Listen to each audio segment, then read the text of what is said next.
পেহেলগাম ট্র্যাজেডিকে নিয়ে খেলার মাঠের রাজনীতি এখন তুঙ্গে। এশিয়া কাপের শুরু থেকেই বয়কটের ডাক দেয়া ভারতীয়রা এখন সরব ট্রফি কাণ্ড নিয়ে। হ্যান্ডশেক বিতর্কের পর এবার নতুন মোড় ভারত পাকিস্তান ক্রিকেটীয় সম্পর্কে।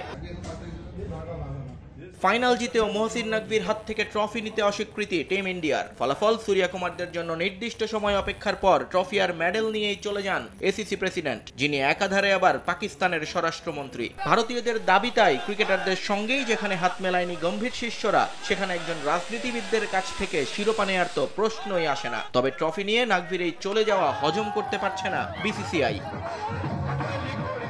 ভারতীয় বার্তা সংস্থা এএনআই-কে দেয়া এক সাক্ষাৎকারে নিজেদের ক্ষোভ জানিয়েছেন দেবজিৎ সাইকিয়া। একই সঙ্গে এই ঘটনায় মহসিন নাকভির বিরুদ্ধে আইসিসিতে অভিযোগ করার হুঁশিয়ারি দিয়েছেন তিনি।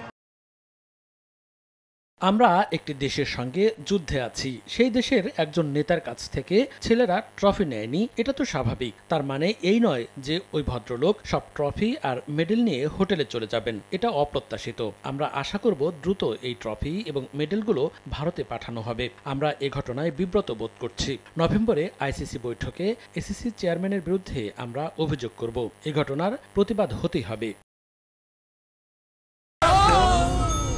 ডেন্টিস্টের পরামর্শ নাও নতুন কোলগেট অ্যাক্টিভ সল্ট।